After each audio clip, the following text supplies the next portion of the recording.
Selamat datang di dunia novel. Kultivator Junior, mari kita lanjutkan kultivasi berikutnya di Martial God Asura volume 10. Episode 6171 menyerah. Ada apa, Semut? Apakah kamu gagal mempelajari metode ini? Mengapa kamu bubar bahkan sebelum kamu mendekati dewa? Suara pria misterius itu datang dari dalam patung emas itu. Suaranya mantap namun mengejutkan, seolah-olah suara dewa sedang memberi perintah kepada dunia. Kuncinya adalah nadanya penuh ejekan. Zhao Daobin tidak mengatakan apa-apa dan meninju. Tinju kekuatan besar itu lebih kuat dari beberapa gunung, dan bahkan suara gemuruh datang dari kehampaan. Namun hasilnya sama dengan pedang raksasa emas sebelumnya, yang tersebar bahkan sebelum mendekat. Agak aneh. Pihak lain tidak baik. Kalau tidak, lupakan saja dan jangan ikut campur dalam urusan di sini. Sebuah suara rahasia terdengar di telinga Zhao Daobin, dan itu adalah suara Jie Mubai. Mereka berkumpul dan bersembunyi di kegelapan.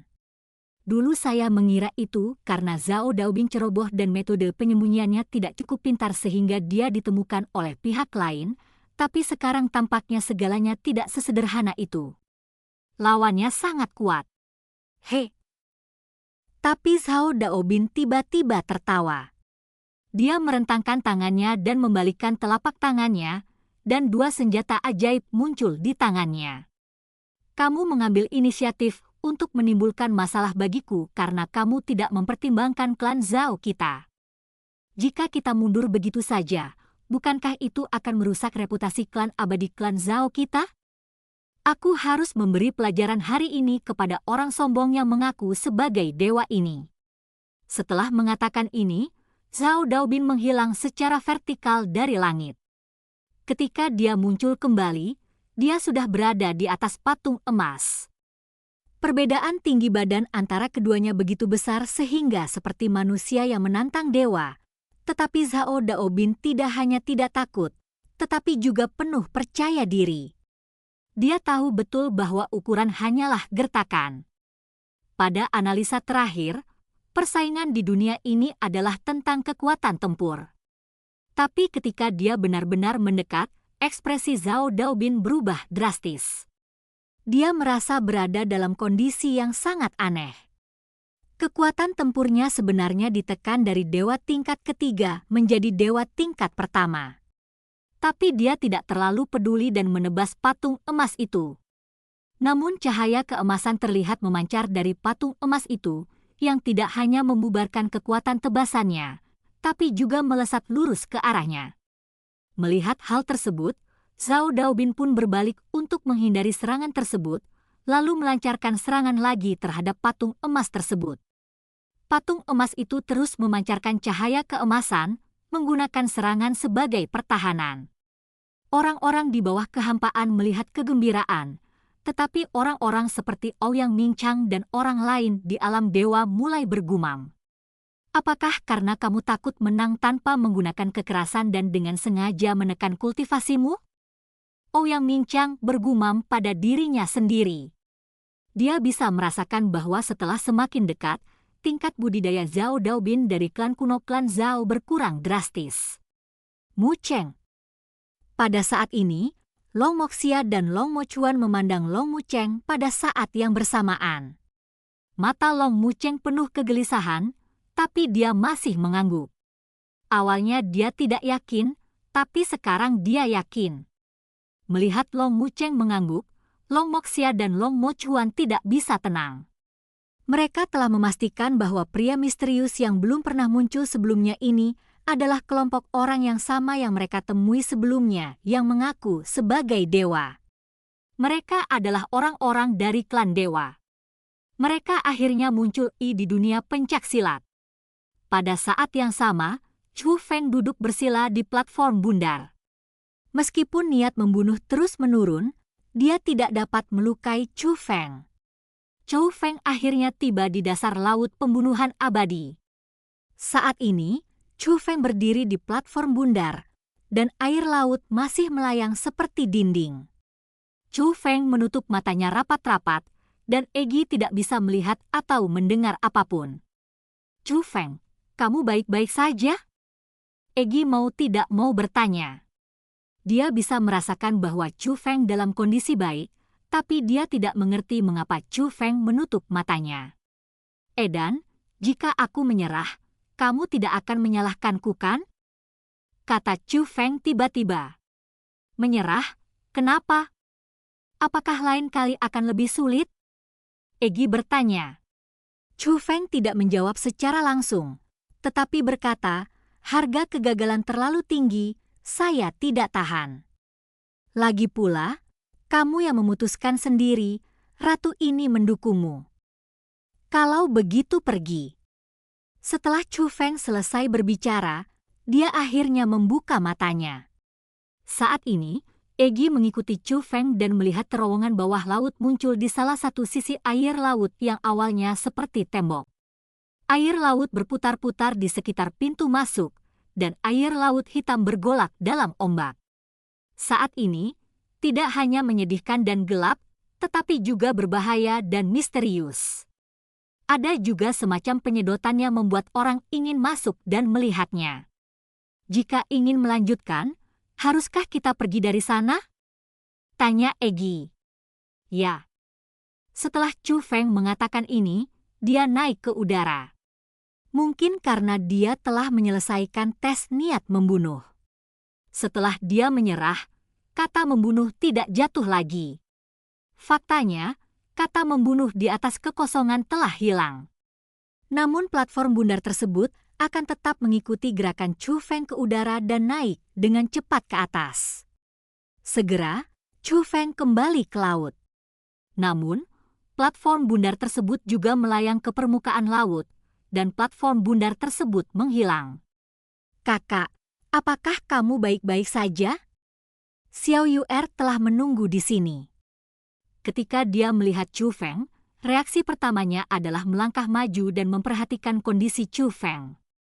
Untungnya, kondisi Chu Feng baik-baik saja. Bagaimana denganmu? Kamu baik-baik saja? Chu Feng bertanya balik. Tentu saja aku baik-baik saja. Kakak, apakah kamu berhasil? Tidak, aku menyerah. Laut pembunuhan abadi ini terlalu sulit untuk dihadapi. Saya benar-benar tidak yakin dengan ujian selanjutnya. Laut pembunuhan abadi, bagaimanapun juga, adalah yang paling sulit di antara ketiga lautan. Tapi kita masih muda. Jika kita tidak bisa melakukannya kali ini, mungkin kita bisa melakukannya lain kali. Kamu gadis, kamu tahu bagaimana menghibur orang. Chu Feng tersenyum, dan segera mengambil Xiao Yu'er itu dan terbang menuju pintu masuk laut pembunuhan abadi. Tanpa bagian tes, perjalanan menjadi lebih cepat. Ketika Chu Feng dan Xiao Yu'er keluar dari pusaran air, mereka segera menyadari perubahan di luar. Guntur ilahi 9 warna terkondensasi menjadi formasi penyegel langit, menutup seluruh pintu masuk. Pertarungan ini sudah cukup menakjubkan. Namun di luar langit, patung emas besar itu bahkan lebih menarik perhatian. Cahaya keemasan terus memancar, menyerang sesuatu. Melihat lebih dekat, dia sedang menyerang seorang lelaki tua. Itu adalah pertarungan dua dewa. Apa yang terjadi? Chu Feng memandang Long Chengyu. Long Chengyu dan yang lainnya dengan cermat mengamati situasi pertempuran di atas kehampaan. Meskipun mereka tidak dapat melihat detail spesifiknya, mereka juga mengamati dengan cermat. Setelah mendengar transmisi rahasia Chu Feng, dia menyadari bahwa Chu Feng dan Xiao Yu'er telah keluar. Tidak hanya Long Chengyu, Long Mucheng, tetapi juga Ouyang Kuangfei dan junior lainnya dari klan Ouyang segera mendatangi Chu Feng dan Xiao Yu'er. Nak, aku tahu siapa kamu. Ouyang Kuangfei memandang Xiao Yu'er dengan bangga. Xiao Yu'er mengabaikannya. Tapi Ouyang Kuangfei melanjutkan, kamu adalah Xianhai Yu'er dari klan Xianhai. Begitu kata-kata ini keluar, Chu Feng dan Xiao Yu'er segera mengalihkan perhatian mereka ke Long Chengyu. Xiao Yu'er jelas sangat pandai menyembunyikannya.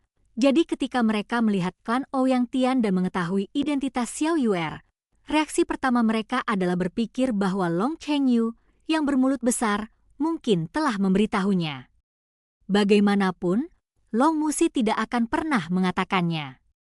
Long Chengyu juga membaca pikiran mereka dari mata mereka dan melambaikan tangannya dengan cepat. Bukan aku, tapi namamu yang muncul di loh batu. Tablet batu? Chu Feng melihat tablet batu itu dan menemukan bahwa tablet itu kosong dan tidak ada apa-apa di dalamnya. Kedua nama Anda memang muncul sebelumnya. Jika tidak, situasi saat ini mungkin tidak akan terjadi. Long Mucheng juga berbicara, lalu memberitahu Chu Feng dan Xiao Yuer apa yang terjadi. Dewa? Chu Feng memandang ke arah langit dengan mata yang rumit. Dia tidak yakin kapan pertama kali keluar, tetapi setelah mendengar apa yang terjadi dan mengamati dengan cermat, dia juga memperhatikan aura para dewa. Tidak perlu konfirmasi dengan Xiao Yuer, Chu Feng tahu bahwa orang yang datang pasti seseorang dari klan dewa. Episode 6172 yang pertama dan terakhir, itu Shen Bai. Sebuah suara rahasia terdengar di telinga Chu Feng, dan itu adalah suara Xiao Yuer. Chu Feng memandang Xiao Yuer, adik bungsu Shenyi. Xiao Yuer melanjutkan, adik bungsu juga yang terlemah di antara 100 dewa, kan? Tanya Chu Feng. Lagi pula, Xiao Yuer berkata bahwa senioritas dari 100 bersaudara diberi peringkat berdasarkan kekuatan mereka dan dapat diubah. Ya. Xiao Yuer mengangguk. Chu Feng dan Xiao Yuer berkomunikasi secara diam-diam dan yang lain tidak dapat mendengar percakapan mereka, tetapi Ouyang Kuangfei teringat sesuatu dan melihat ke arah Chu Feng. Ngomong-ngomong, Chu Feng, jika ada yang ingin kutanyakan padamu, ikutlah denganku. Saat Ouyang Kuangfei berbicara, dia meraih lengan Chu Feng dan menyeret Chu Feng menuju kota sementara yang mereka bangun. Melihat ini, Xiao Yuer, Long Chengyu, Long Mucheng dan yang lainnya juga mengikuti. Segera, mereka sampai di istana lain di kota. Istana ini sebenarnya terbuat dari harta karun. Di istana, hal pertama yang menarik perhatian adalah formasi. Formasi ini sangat istimewa, sedang diaktifkan oleh beberapa tetua klan Ouyang Tian, tetapi para tetua itu hanya berdiri di luar formasi untuk mengaktifkannya. Apalagi cara pengaktifannya cukup istimewa, dan juga diaktifkan dengan kekuatan darah. Terdapat 4 mata formasi dalam formasi tersebut, 1 di antaranya berada di tengah dan 3 lainnya tersebar di luar formasi. Saat ini, keempat formasi tersebut semuanya kosong. Chu Feng, terima kasih telah menyelamatkan Ling Yu. Suara seorang lelaki tua terdengar dari arah pintu. Dia mendongak dan melihat bahwa itu adalah Ouyang Minchang, dan di belakangnya ada 2 tetua penjaga klan. Situasinya istimewa, jadi saya singkat saja ceritanya. Ling Yu bertaruh denganmu, mengatakan bahwa jika dia kalah, dia akan memberimu larangan dewa tingkat ketiga dari klan surgawi Ouyang dan hukuman guntur sebagai hadiah. Kami, klan surgawi Ouyang, selalu menepati janji kami, tetapi hukuman guntur yang akan datang ini cukup istimewa dan tidak dapat dilakukan secara langsung. Ini hanya dapat dilakukan setelah meneruskannya. Tetapi tidak semua orang bisa menerima warisan ini. Tentu saja, jika mereka berhasil menerima warisan tersebut, akan lebih mudah untuk berlatih di kemudian hari. Saat Ouyang Minchang berbicara, dia mengeluarkan gulungan itu dan melemparkannya ke dalam formasi. Segera setelah itu, dia dan 2 tetua penjaga klan lainnya melangkah ke dalam 3 mata formasi. Adapun mata formasi di tengah, secara alami disediakan untuk Chu Feng. Saya menyelamatkan nyawa Ouyang Ling Yu sebagai bantuan kecil. Dan kamu, klan Ouyang, telah menyiapkan formasi blokade ini untukku, Chu Feng, bahkan jika kamu menentang sekte neraka. Ini adalah bantuan yang besar. Masalah ini telah diselesaikan sejak lama. Bahkan jika kami mengatakan kami berhutang budi padamu, seharusnya aku, Chu Feng, yang berhutang padamu pada klan Ouyang, kata Chu Feng. Tidak peduli seberapa besar atau kecil kebaikannya, belum lagi saat itulah Ling Yu masih sadar. Dia menyuruhku untuk memberimu 3 tingkat larangan ilahi ini apapun yang terjadi. Teman kecil Chu Feng, datang dan cobalah. Jika kamu berhasil mendapatkan warisan ini, itu berarti kamu ditakdirkan untuk menjadi klan Ouyangku. Jika warisannya gagal, maka klan Ouyang kita dapat dianggap memenuhi janji kita. Saran Ouyang Mingchang. Segera setelah itu, 2 tetua penjaga klan lainnya juga berbicara. Teman kecil Chu Feng, sama-sama, ayolah. Kami memanfaatkan pertarungan antara 2 orang di luar untuk membantumu menerima warisan. Kamu harus segera menerima warisan. Kami harus kembali dan mengaktifkan formasi. Mereka tidak melihat dengan mata kepala sendiri bagaimana Chu Feng menyelamatkan Ouyang Ling Yu, tetapi setelah mendengarnya, mereka bertekad untuk membalas budi Chu Feng seperti halnya Ouyang Mingchang. Melihat situasi ini, Chu Feng tidak sopan dan langsung melangkah ke tengah formasi. Formasi itu diaktifkan, dan cahaya guntur 9 warna langsung memenuhi seluruh aula, tapi akhirnya menyatu menjadi 3 gulungan terlarang ilahi. Pengekangan ilahi tingkat ketiga melepaskan seberkas cahaya lain, menembak langsung ke kepala Chu Feng. Chu Feng sedikit mengernyit, tapi itu hanya untuk saat itu, dan ekspresinya segera menjadi tenang. Dalam beberapa saat, formasi tersebut berhenti berfungsi. Sepertinya teman kecil Chu Feng memiliki hubungan dekat dengan klan Ouyangku. Ouyang Mingchang meraih kembali 3 gulungan kota terlarang ilahi ke tangannya, tapi dia terus menatap Chu Feng dengan kekaguman di matanya. Bakat teman kecil Chu Feng mungkin tidak ada hubungannya dengan klan surgawi Ouyang saya, tetapi dengan semua klan surgawi, kata sesepuh penjaga klan lainnya. Segera setelah itu, tetua penjaga klan ketiga juga menghela nafas. Mungkin teman kecil Chu Feng benar-benar dapat menciptakan kembali kejayaan klan surgawi kita. Belum lagi mereka, anggota klan Ouyang Tian lainnya yang hadir semuanya tercengang. Mereka tahu betul bahwa tidak mudah untuk mewarisi ketiga tingkat larangan ilahi ini. Bahkan jika seseorang dapat mewarisinya, itu tidak akan semudah Chu Feng. Dia hanya mengerutkan kening sejenak, lalu menerima warisan lengkap dengan wajah tanpa ekspresi. Hal semacam ini tidak ada dalam catatan sejarah klan Ouyangnya. Tidak mengherankan jika 3 tetua pelindung klan dari klan surgawi Ouyang akan memberikan pujian seperti itu kepada Chu Feng. Teman kecil Chu Feng, saya tahu bahwa Anda adalah seorang jenius yang langka, dan batasan kultivasi normal seharusnya agak berbeda untuk Anda. Tetapi larangan ilahi tahap ketiga dari klan surgawi Ouyang kami memang cukup istimewa. Kecuali jika kultivasi Anda mencapai dewa sejati tingkat kelima, disarankan untuk tidak mencoba berlatih. Jika tidak, jika garis keturunan Anda rusak, masa depan Anda akan terpengaruh. Perintah Ouyang Mingzhang. Terima kasih senior, karena telah mengingatkanku. Chu Feng pasti akan memperhatikannya. Chu Feng setuju sambil tersenyum. Dia baru saja menerima warisan, jadi dia memiliki pemahaman yang cukup tentang 3 tingkat larangan ilahi dan datangnya hukuman guntur. Ini adalah keterampilan bela diri yang sangat kuat dengan cakupan yang sangat luas. Ini jelas merupakan yang terbaik di antara 3 tingkat larangan ilahi. Pada saat ini, suara gemuruh keras datang dari langit, dan bahkan istana tempat mereka berada pun merasakan gempa bumi yang kuat. Segera setelah itu, suara pria misterius itu juga terdengar. Semut, apa yang bisa dilakukan dewa kelas 3?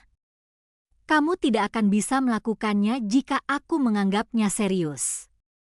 Pada saat ini, semua tetua klan surgawi Ouyang, termasuk Long Chengyu, Long Mucheng, dan lainnya, bergegas keluar.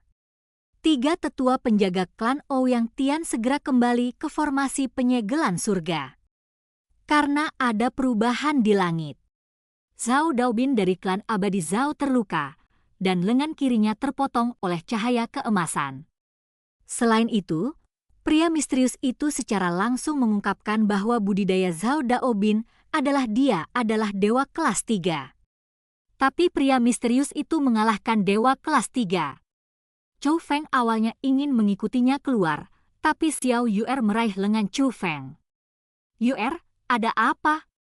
Chou Feng memandang Xiao Yu'er. "Saudaraku, ada sesuatu di matamu."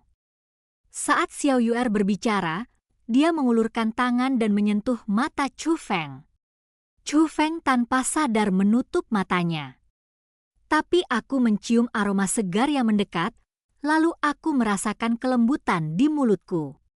Dengan perasaan ini, Chou Feng secara alami memahami apa yang sedang terjadi. Jadi dia segera membuka matanya. Benar saja, wajah lembut Xiao Yu'er berada tepat di depannya. Terlebih lagi, Xiao Yu'er melepas penyamarannya dan menjadi dirinya yang sebenarnya. Wajah itu lebih kecil dari telapak tangan Anda, tetapi memiliki fitur wajah yang sangat halus. Tapi wajah awalnya yang cerah sekarang menjadi merah. "Yu'er, kamu..." Chou Feng secara alami dapat merasakan bahwa perasaan Xiao Yu terhadapnya tidak biasa. Tetapi ketika adegan ini tiba-tiba terjadi, dia sedikit bingung. Karena saat ini hanya ada 2 orang. Chou Feng bahkan bisa dengan jelas mendengar suara dentuman di dada Xiao Yu'er. Gadis ini jauh lebih gugup dari Chou Feng. Itu bukan detak jantungnya, itu seperti bermain drum, jantung yang sebenarnya akan berdetak kencang. Tiba-tiba, Xiao Yu'er mengangkat kepalanya, wajahnya masih merah, tapi dengan senyuman cerah khasnya. Tidak, senyuman itu secerah biasanya, namun senyumannya lebih menular dari sebelumnya. "Kakak, kamu yang pertama." Xiao Yu'er memandang Chou Feng dan berkata. Adapun kalimat lainnya, Xiao Yu'er tidak mengatakannya dengan lantang, tapi hanya bergema di hatinya sendiri. Dia juga akan menjadi yang terakhir. Setelah mengatakan ini, Xiao Yu'er berlari menuju pintu masuk istana tanpa menunggu reaksi Chou Feng. Tapi ketika dia berlari ke pintu masuk istana, dia berhenti dan kembali menatap Chou Feng. "Saudaraku, kamu akan mencapai puncak seni bela diri." Setelah mengatakan ini, Xiao Yu'er itu benar-benar terbang ke udara. Dan cerita pun berakhir. Sampai jumpa di cerita berikutnya dari Martial God Asura di dunia novel.